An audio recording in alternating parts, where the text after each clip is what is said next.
दो भाई थे।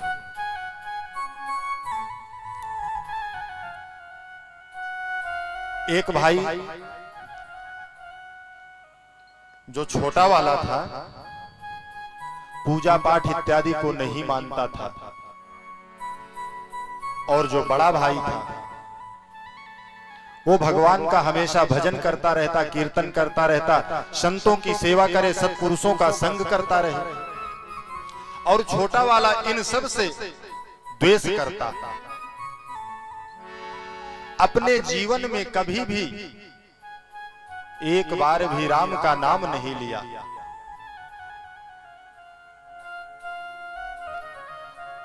एक दिन उनके गांव में दो चार महात्मा आए।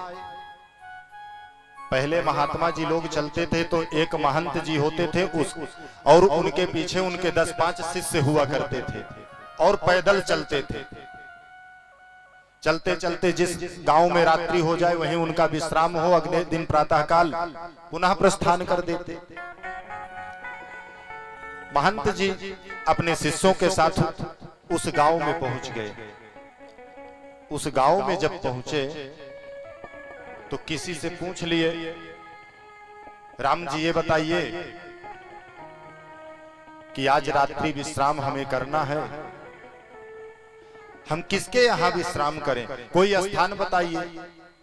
तो कुछ लोग ऐसे स्वभाव के भी होते हैं कि अगर आप उनके पास जाएं, उनसे पूछें कि भैया हमें फला गांव जाना है, रास्ता बता दीजिए, तो आपको उल्टा ही बता देंगे। और जब उनसे आप पूछें कि इससे आपको मिलता क्या है, तो बोले मजा आएगा, मजा आ रहा है, मजा आता है। तो कुछ लोगों की ऐसी स्थितियां भी होती हैं।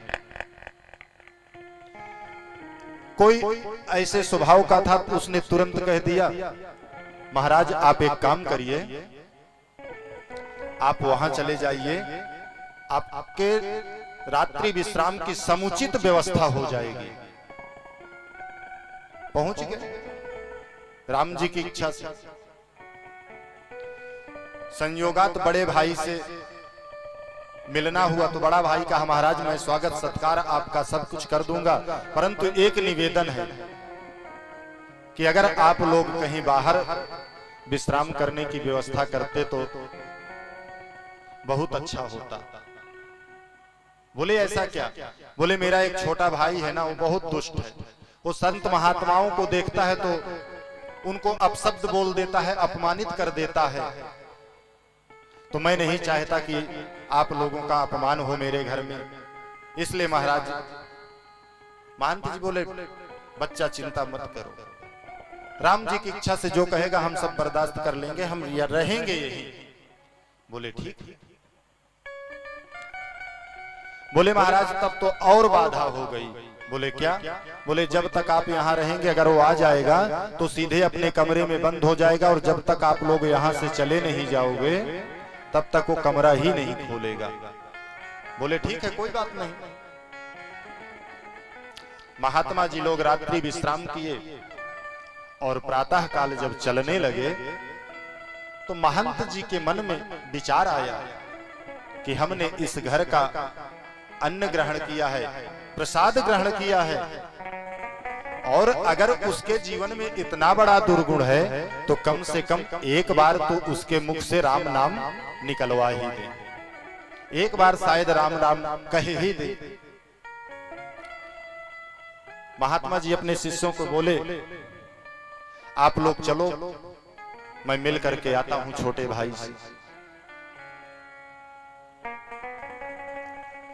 बड़े भाई को महंत जी ने कह दिया कि चुप हो जाओ और कह दो घर में अपने हल्ला मचा दो कि महंत जी महात्मा लोग सब चले गए।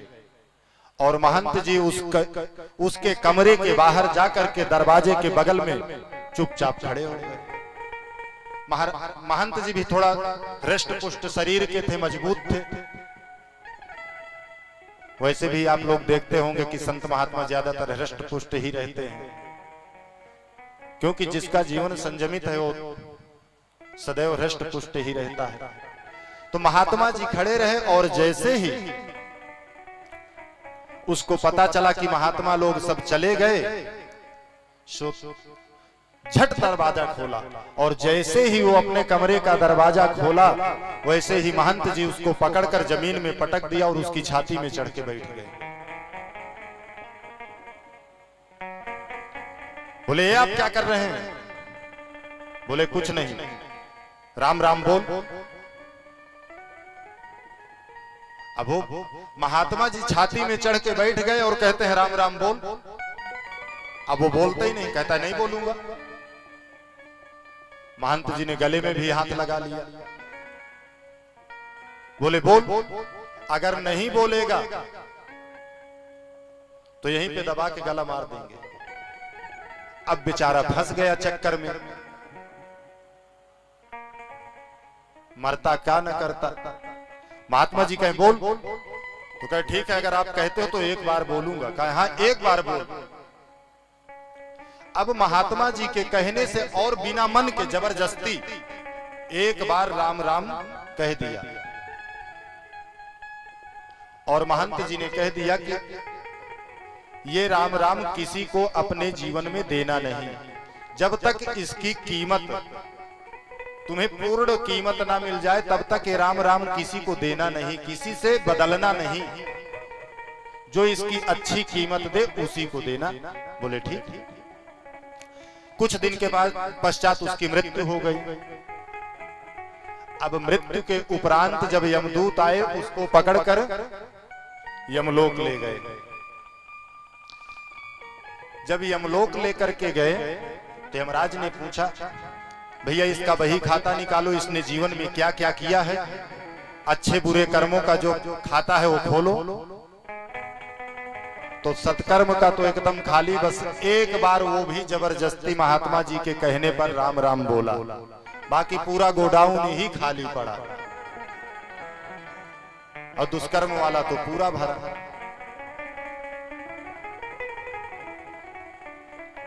धर्मराज कहते हैं कि एक बार इसने राम राम कहा है तो इससे पूछ लेते हैं।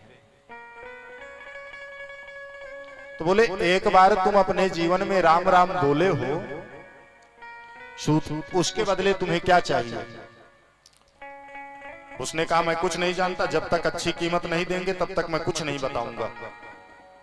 बोले यमराज बोले मुझे तो इसकी कीमत नहीं पता। तो बोले फिर चलो ब्रह्मा जी के पास।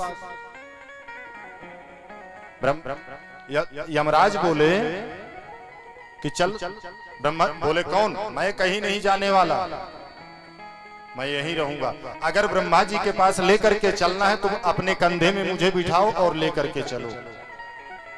अब यमराज उस व्यक्ति को अपने कंधे में बिठाया और ब्रह्मा जी के पास लेकर के पहुंच गए।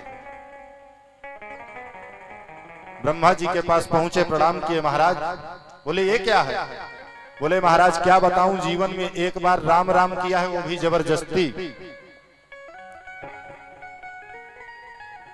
और इसकी महिमा क्या है मुझे नहीं पता। आप तो हमेशा राम राम करते रहते हैं, सो अब ब्रह्मदेव आप ही बताएं। ब्रह्मा जी कहें सो तो ठीक है, परंतु ये हम भी नहीं जानते हैं। हम राम राम जपते तो हैं परंतु और कुछ नहीं जानते। तो बोले फिर कैसे होगा? बोले अब इंद्र के पास चले। इंद्र ने भी वही, इंद्र की भी वही स्थिति, पल्ला झाड़ दिया। महाराज मैं कुछ नहीं जानता, सिर्फ राम राम जपता भर हूं। बोले तो अब एक काम करते हैं। बोले शंकर जी 24 घंटे राम राम जपते हैं, तो अब शंकर जी के पास चलते हैं, वही बता सकते हैं राम नाम की महिमा। अब तीनों ब्रह्मा, धर्मराज, इंद्र, तीनों पालकी में उसको बिठा करके और कंधे से ढोकर कैलाश पहुंच गए बाबा भोलेनाथ के पास।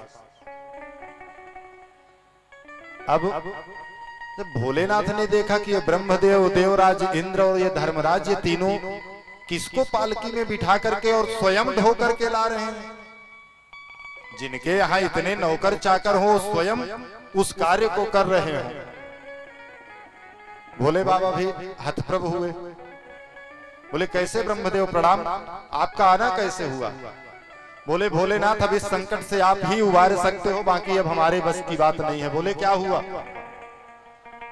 बोले इसने जीवन में एक बार राम जाप किया है और उसके बदले इसको क्या दें हमारे समझ में नहीं आता। राम नाम की महिमा क्या है, गुण क्या है, आप बताइए। शंकर जी बोले वो तो सब ठीक है, हम राम राम जपते जरूर हैं, परंतु गुण हमें भी नहीं पता, महिमा हमें भी नहीं पता। बोले फिर? बोले ये तो राम जी ही बता सकते हैं कि राम नाम की महिमा क्या है। अब शंकर जी भी उनके साथ हो लिए, पालकी में ढो करके और गोलोक धाम साकेत धाम राम जी के पास पहुंच गए। राम जी ने देखा तो मुस्कुराए, बोले क्या दृश्य है। बोले महाराज राम जी आपसे निवेदन है कि अब आप ही कुछ बताएं। बोले क्या? बोले राम नाम की महिमा क्या है, राम नाम का गुण क्या है। इसने अपने जीवन में एक बार राम राम बोला है, वो भी जबरदस्ती करने पर। राम जी ने तुरंत उस व्यक्ति को उठाकर अपने गोद में बिठा लिया और बोले मैं स्वयं राम होकर के भी अपने गुणों को नहीं जानता, मैं बखान नहीं कर सकता, बखान करने का सामर्थ्य नहीं है, परंतु इतना जरूर कह सकता हूं कि जब एक बार जीवन में राम राम जबरदस्ती कहलाने पर कहा, धर्मराज ब्रह्मा देवराज इंद्र और भगवान भोलेनाथ तीनों उसके भार को अपने कंधे पर ढो करके यहां तक लाए। और यहां साकेत धाम में आने के बाद अगर वो राम जी की गोद में स्वयं बैठ गया तो आप स्वयं विचार कर लें राम नाम की महिमा क्या है। एक बार प्यार से बोलना पड़ेगा, राधे राधे।